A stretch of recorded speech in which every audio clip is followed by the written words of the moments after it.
Esta presentación casi nos puso el tema sobre la mesa. Yo creo que no necesita decir nada más. No, retos y desafíos del nuevo gobierno.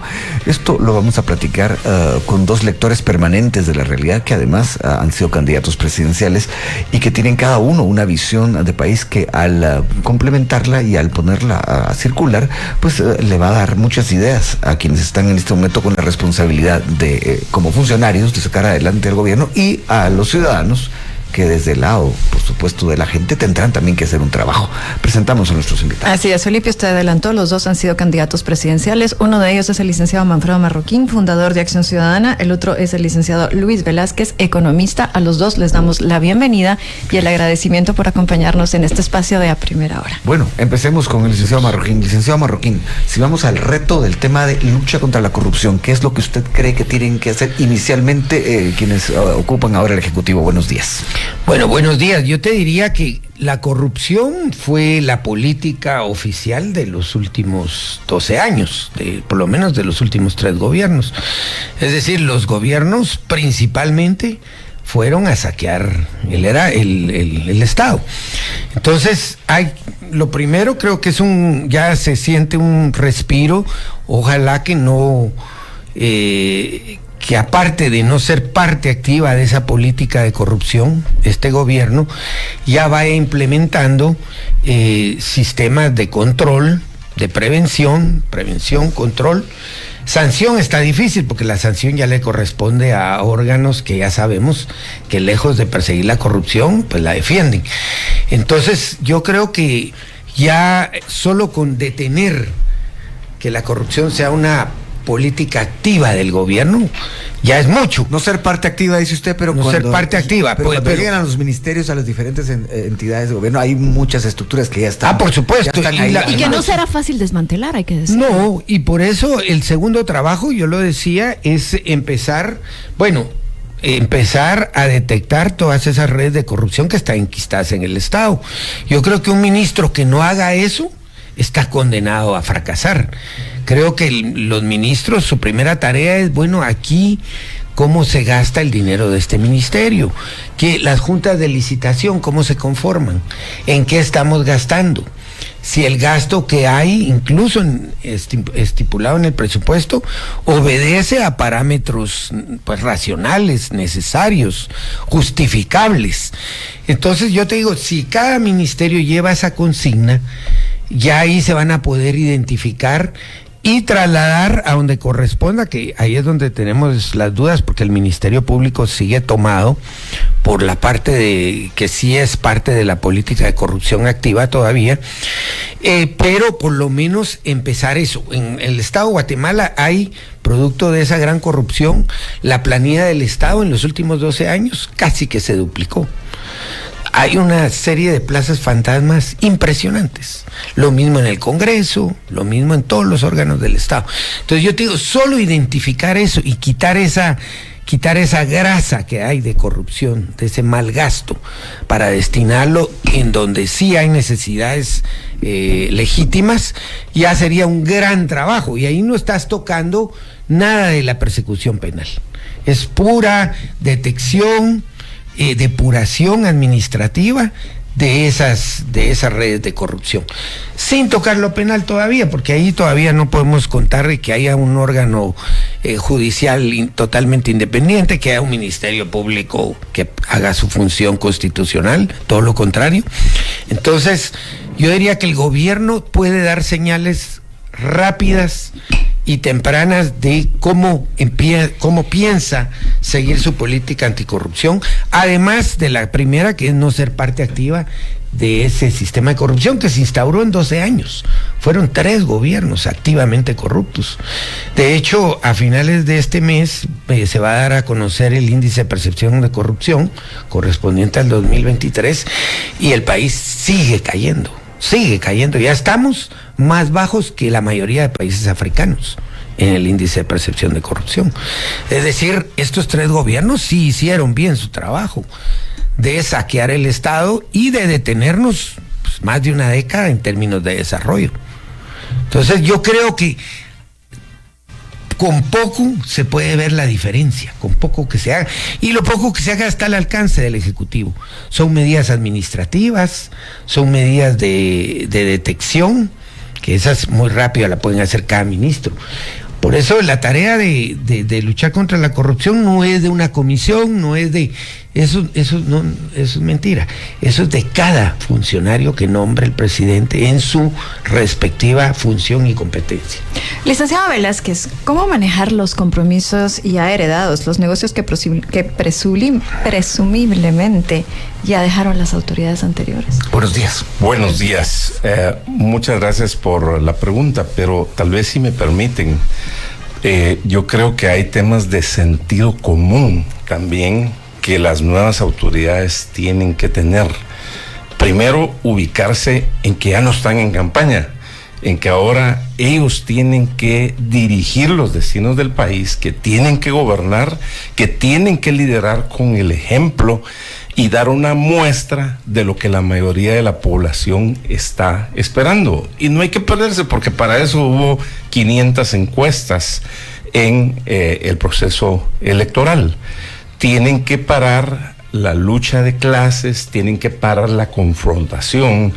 El presidente, en su acto de posesión, él dijo que llamaba a la unidad nacional, que iba a gobernar con todos los sectores, invitó a los profesionales, a los empresarios, a los pueblos indígenas, y ese es el mensaje, porque si ellos no tienen ese sentido común, la lectura de que ya no están en campaña, entonces lo que hablábamos hace un rato, el péndulo ahora se va a ir para este lado.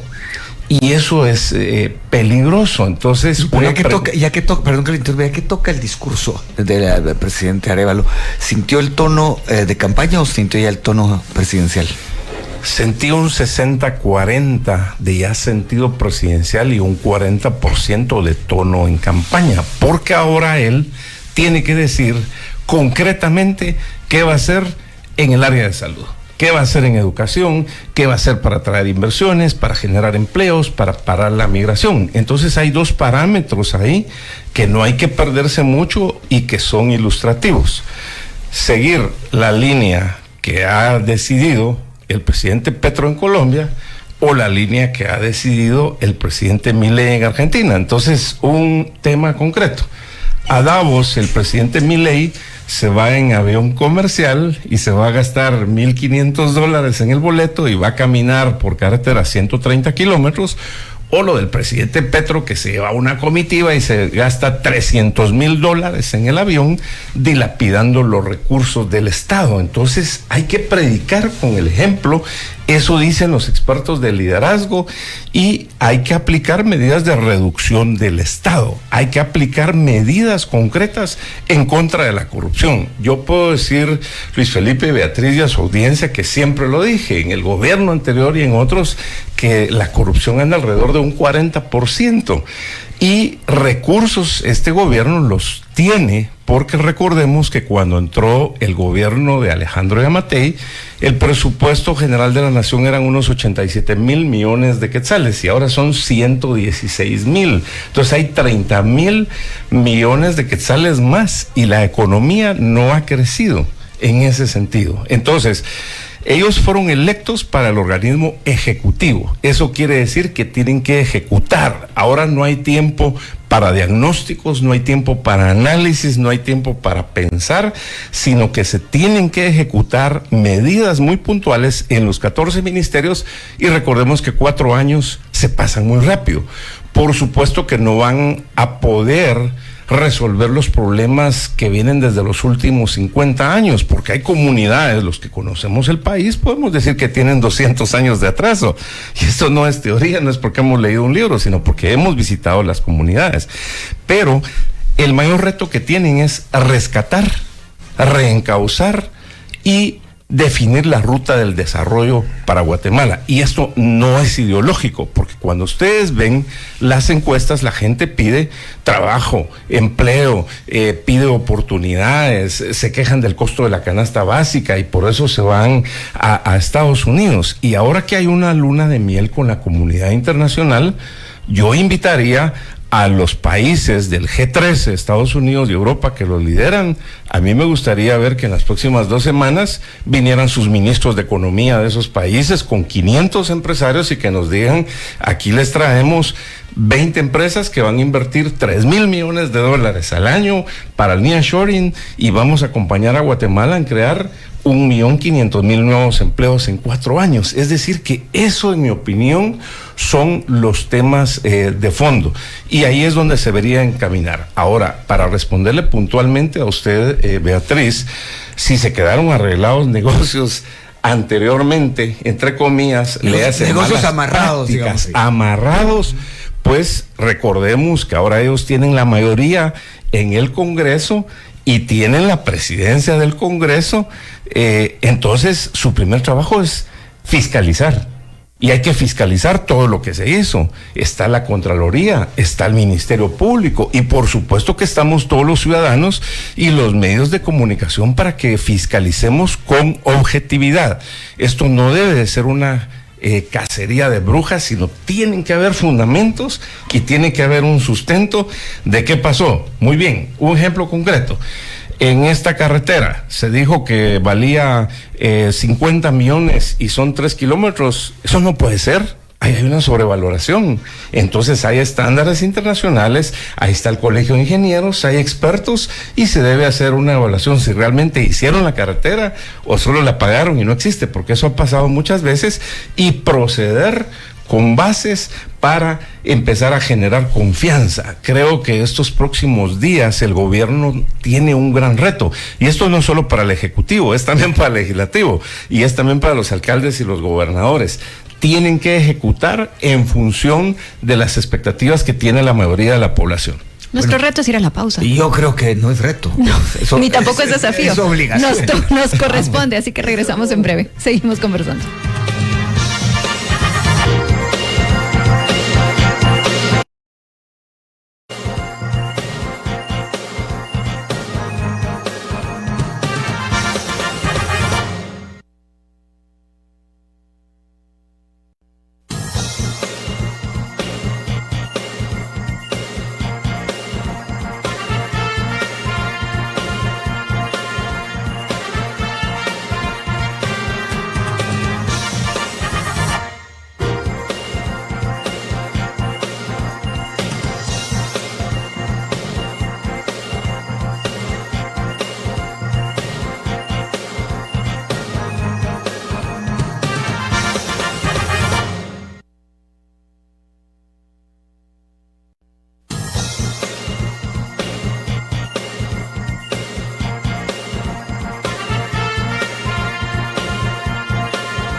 Por Emisoras Unidas, está escuchando A Primera Hora.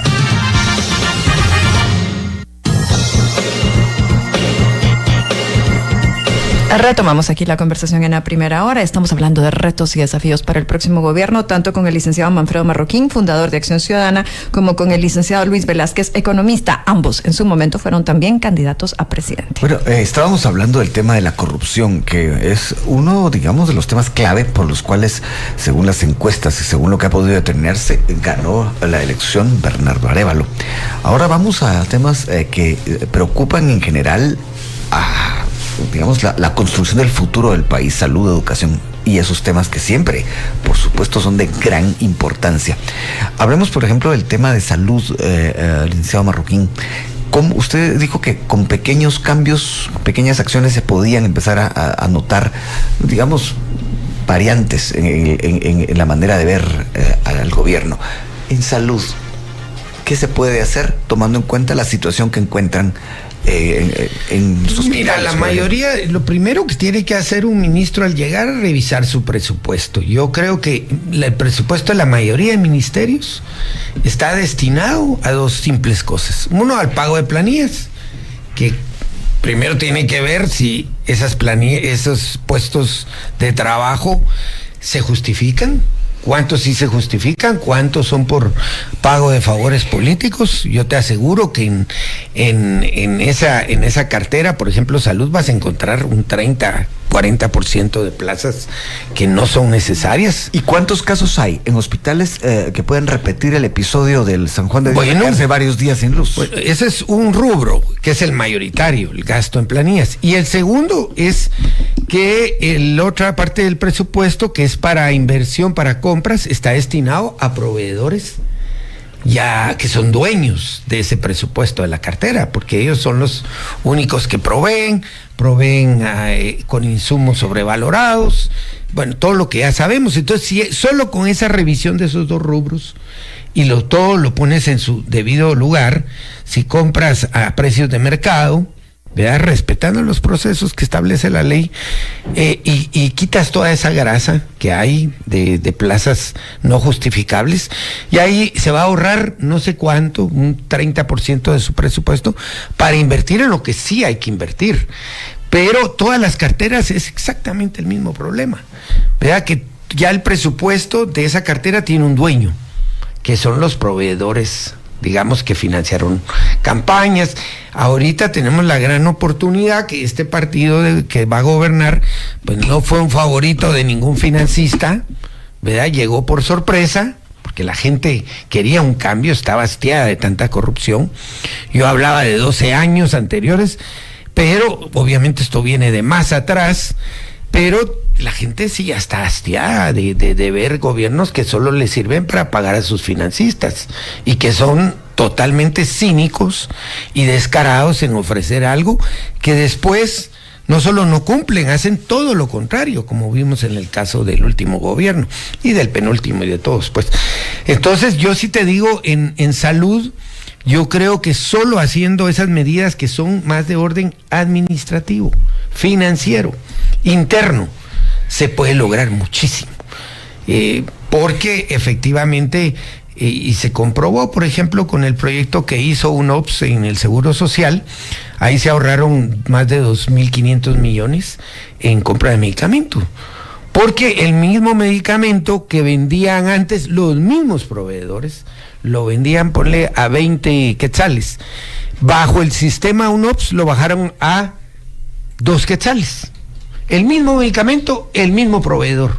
¿Cómo es posible que puedan vender en una ocasión a 20 y en otra a 2? El mismo señor, la misma empresa. Entonces, solo que hagas eso, ya tienes de verdad. Entonces, hay que ir implementando sistemas. En ese caso, pues era ellos tienen una especie de subasta inversa para saber qué precio hay que comprar, hasta qué precio se puede comprar un medicamento, porque si no es que te están estafando, porque si en El Salvador, en México, en Honduras vale 5 porque aquí lo vamos a pagar a 20. Pero si mi memoria no me falla, ese convenio no se renovó el año pasado. No, porque obviamente querían retomar el saqueo del IX y lo hicieron, así está en este momento. Licenciada Velázquez, usted es economista. ¿Cómo generar condiciones que promuevan empleo y que de esa manera también se aborde otro gran reto para este gobierno, que es evitar la migración? Gracias, Beatriz. Sé un poco de economía, pero soy administrador. El mayor reto, la mayor preocupación, lo que la gente realmente anhela de corazón es un empleo digno, porque no va a depender de un político que lo va a llevar a una manifestación y le va a pagar su día. La migración es terrible, ya tenemos más de 4 millones de guatemaltecos viviendo fuera, y recordemos que este año tuvimos 20,000 millones de dólares, que esto ya está significando cerca del 22% del Producto Interno Bruto, y este año vamos a tener 22,000 millones de dólares más, es decir, que ese es el rubro más importante de la composición del Producto Interno Bruto, y la cifra hasta hace 2 años era que salían de Guatemala 1,000 millones de personas todos los días. Por lancha, por avión, con los coyotes. 1,200 y ahora personas. Ya van, en mi opinión, 1,500 o 2,000 personas diarias. Y eso se ve muy concretamente en el campo, porque para el corte de café, de mangos, de todo eso, ya no hay gente. Inclusive les pagan más del mínimo en algunos casos, les dan transporte, les dan alimentación, les ponen bonos de productividad y ya no hay gente. Entonces, ahí lo que tiene que hacer el gobierno, y está sinceramente fácil, no es complicado, tiene que aplicar el sentido común. Primero, transmitir confianza, ¿sí? Que este es un gobierno que respeta la ley, la libertad, la propiedad privada, que no va a permitir invasiones, que va a dar la certeza jurídica en el corto, mediano y largo plazo.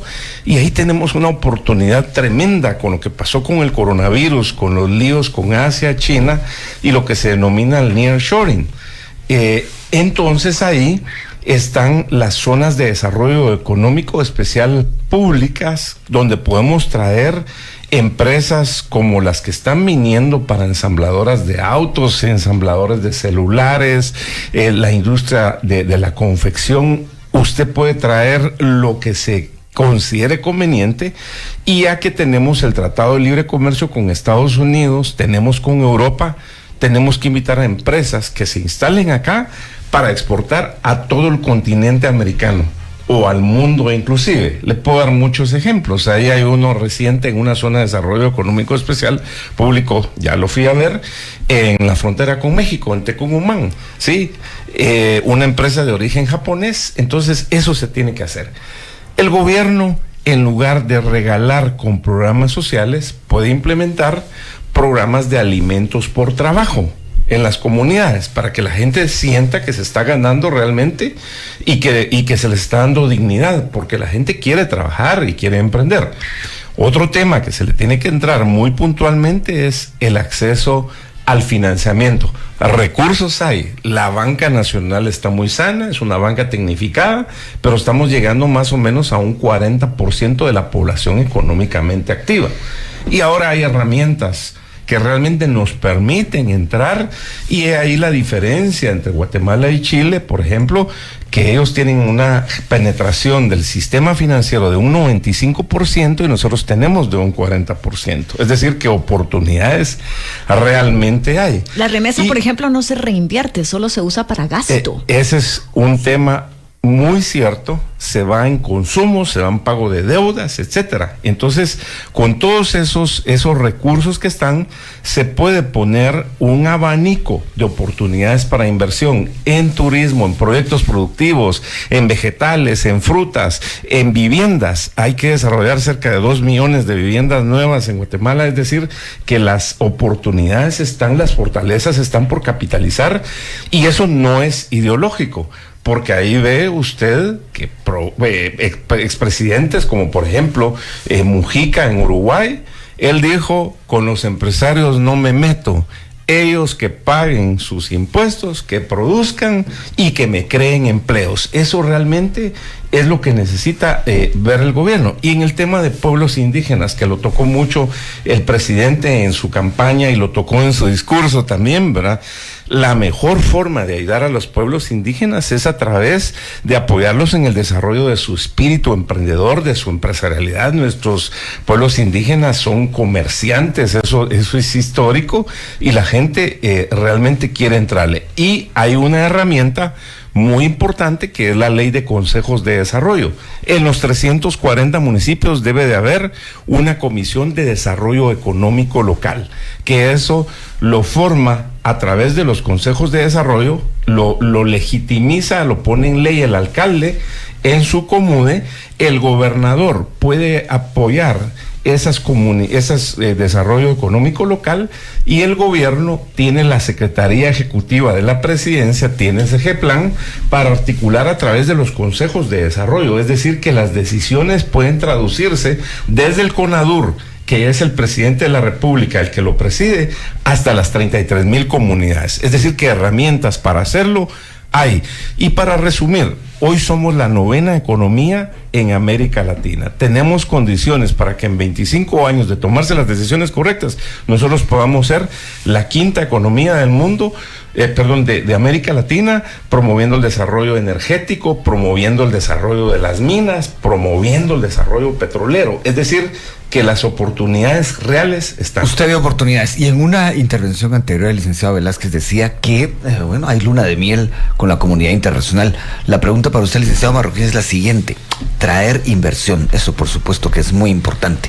¿Cómo atraerla, una inversión sana, si en Guatemala la certeza jurídica todavía nos tiene una enorme deuda? Sí, yo por eso creo que el cambio del Ejecutivo, del gobierno, fue un paso muy importante. No podíamos seguir con estos mafias como gobiernos, pero está la tarea de reformar la justicia. La inversión no va a venir solo por el cambio de gobierno, si la justicia sigue en manos de bandoleros. Y a eso agregó algo, esta noticia que usted nos daba de que en el índice de percepción de corrupción apareceremos peor calificados de lo que estábamos el año pasado. Así es, sí, eso, sí. Eso no atrae precisamente. No, eso ahuyenta. Y por eso te digo, el trabajo que tiene que hacer no solo el gobierno, desde el Congreso, va a ser muy importante. Este año se supone que vamos a la elección de cortes, tanto de la Corte Suprema como de las cortes de apelaciones. Creo que si se logra hacer una depuración importante del sistema de justicia, ya vamos encaminados a que todas esas indicadores que hay de Estado de Derecho, de percepción de corrupción, hay como 7 indicadores que los inversionistas ven para ir a un país. En todos estamos mal, porque todo se ha hecho mal en los últimos 15, 20, 30 años. En términos de justicia solo ha sido deterioro. No ha habido una reforma que mejore la justicia. Cada vez es más tardada, cada vez es más ineficiente, y cada vez todo el mundo dice que se compran los fallos. O sea, eso es casi que sobre todo en la rama penal. Entonces, yo te diría que en la medida que se vaya, ojalá, una primera depuración, si esa depuración lleva a una corte que plantee reformas al sistema, porque no solo hace falta cambiar personas, también el sistema no funciona. Entonces, que se logre una reforma importante de justicia. Ahí sí ya vamos con un paso firme para que venga inversión extranjera. De otra manera no va a venir. Y el famoso nearshoring, que nearshoring no va a venir, nearshoring ni nada. Más bien, hablando con diplomáticos de los países aquí, te dicen, no solo no está viniendo, se están yendo los que estaban. Mucha de la inversión, porque no soportan la extorsión oficial, no soportan el clima de violencia, no soportan la movilidad, que es tan lenta, nos hace uno de los países más lentos de América Latina, 12 kilómetros por hora de movilidad en el país, por la falta de infraestructura. O sea, es que todo está colapsado, porque fueron por lo menos, digo yo, 12, pero el que al gusto del cliente lo puede llevar a 20, a 30. Han sido pésimos gobiernos. Lo que pasa es que los últimos sí eran cínicamente aliados de la corrupción y de la impunidad. Y se estaban volviendo ya autocráticos, o sea, ya tenían aspiraciones dictatoriales. Voy a perseguir a mis enemigos, les voy a inventar casos, tengo un ministerio público especializado en perseguir gente que no es de mi agrado, pero libero a todos los corruptos. ¿Qué mensaje es ese? O sea, ese es el mensaje que hay que revertir. De eso podemos platicar al regreso de la pausa. Vamos al corte, regresamos. Continúe escuchando a Primera Hora de Emisoras Unidas.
Primera Hora.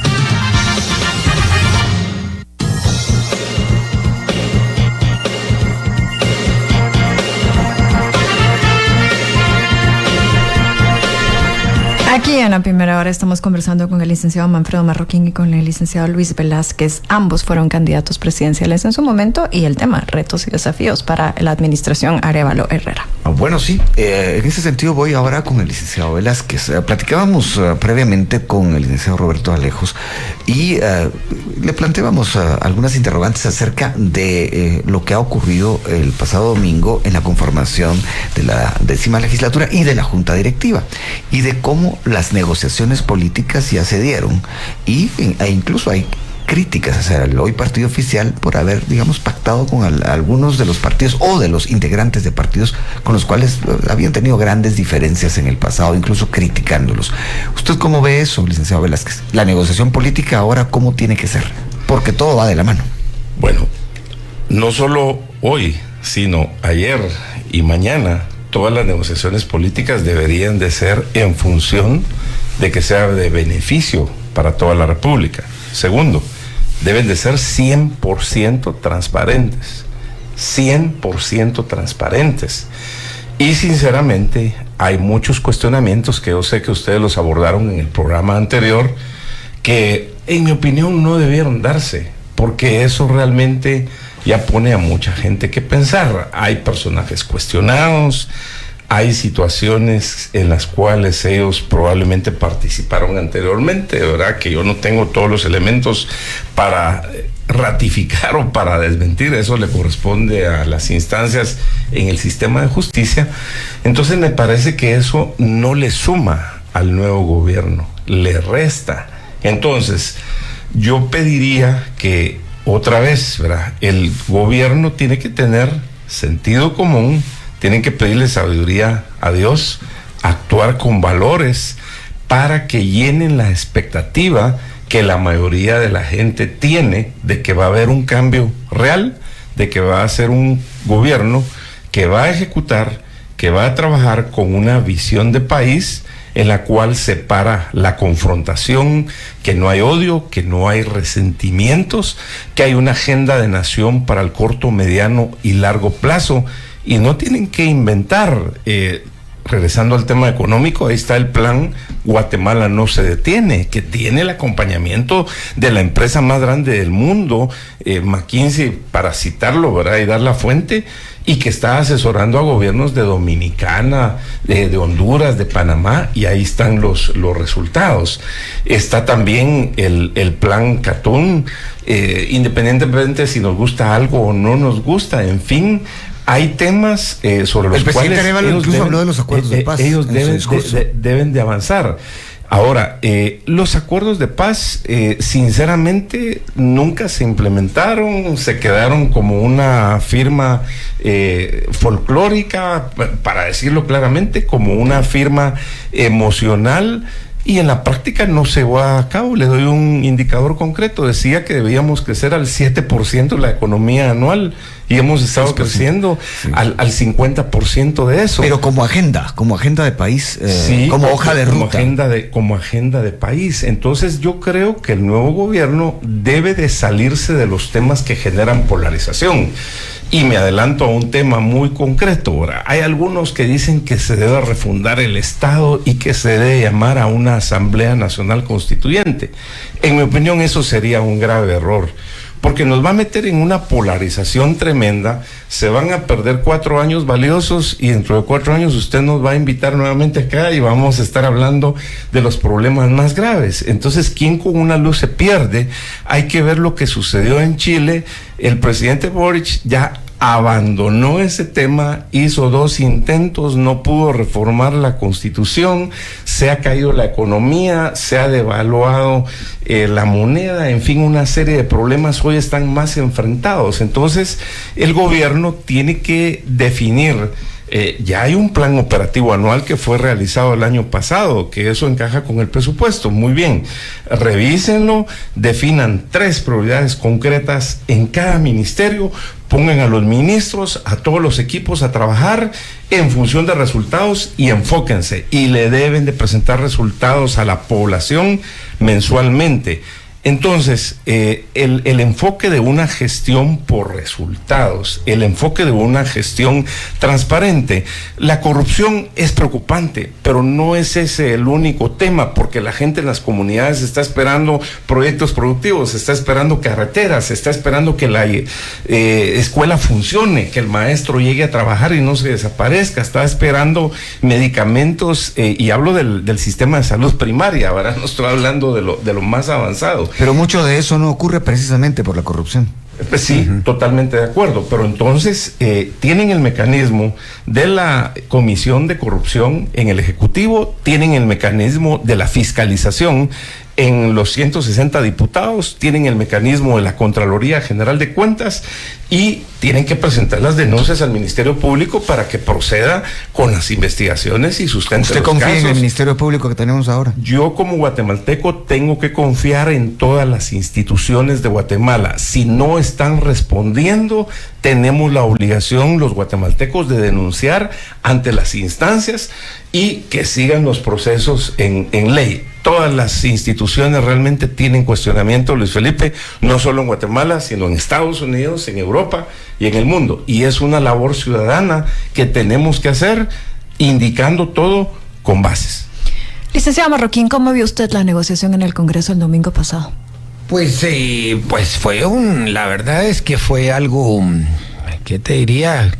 No sé, fue un tsunami de eventos, ¿verdad? Porque en una hora se especulaba que no le iban a dar posesión, en otra hora que no, están arreglando, en otra hora, bueno, fue la verdad una jornada maratónica que se vivió desde fuera, los que no estaban en el hemiciclo viendo todo eso, pues con mucha angustia, te diría. Yo estuve buena parte del día en el teatro, esperando ahí, como muchos invitados.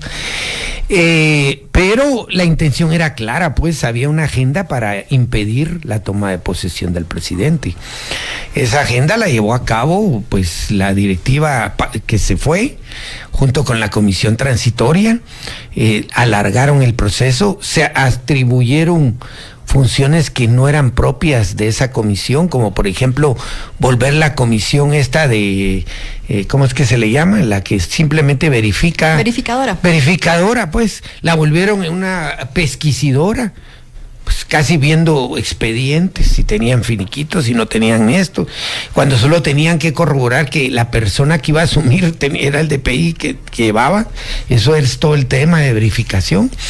Pero la que hicieron, esa fue la última, digamos, acción del Pacto de Corruptos tratando de frenar el cambio de gobierno.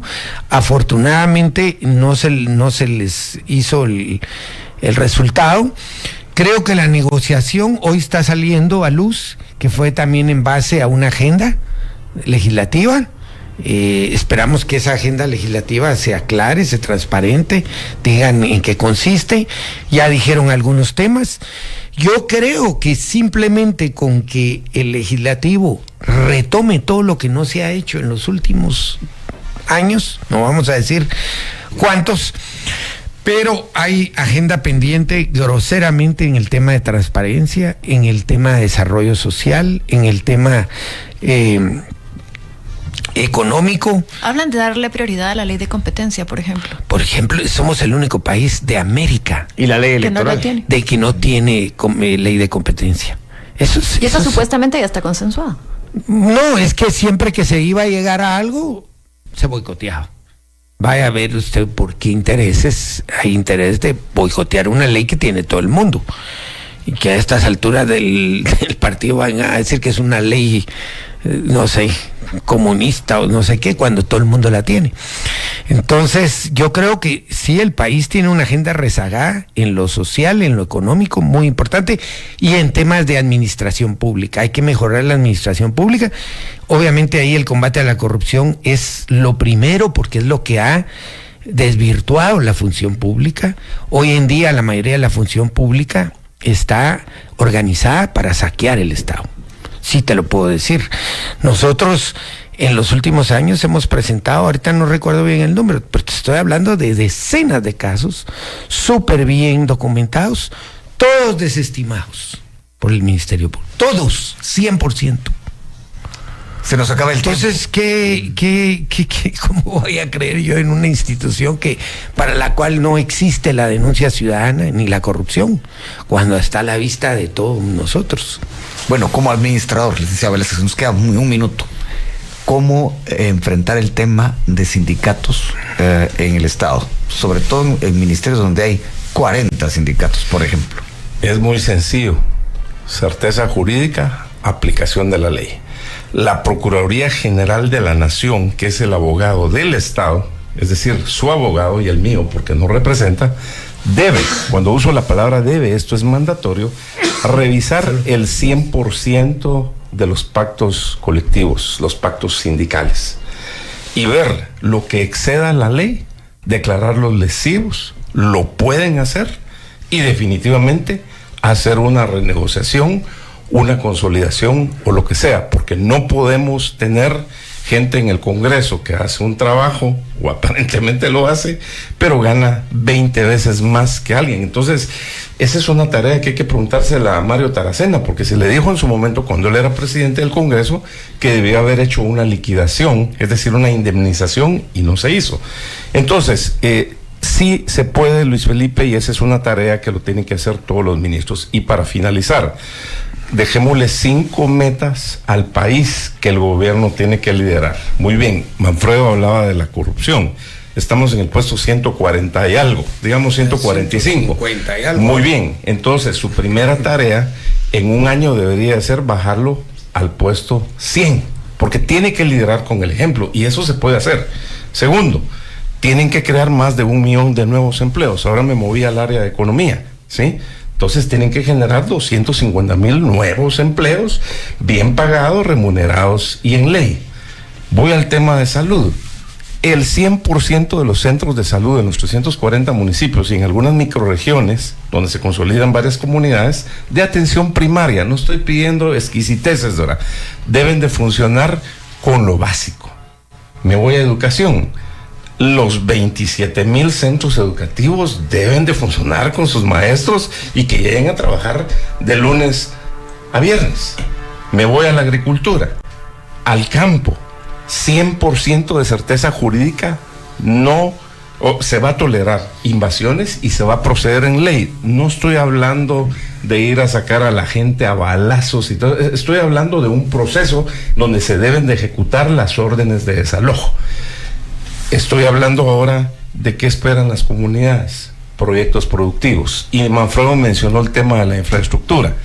Deben de promover ahora, porque tienen control de aprobar las reformas a la ley de alianzas público-privadas para que el Congreso de la República no sea el que diga sí o no a un proyecto y hagamos toda la infraestructura en puertos, aeropuertos que necesita el país. Así que este tema da para mucho. Da para mucho. Lo que ya no tenemos es reloj. Debería de escuchar este programa.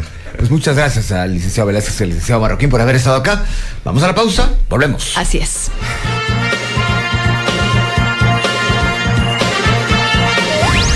Si lo escuchó en Emisoras Unidas, la noticia está confirmada. Emisoras Unidas, primera en noticias, primera en deportes.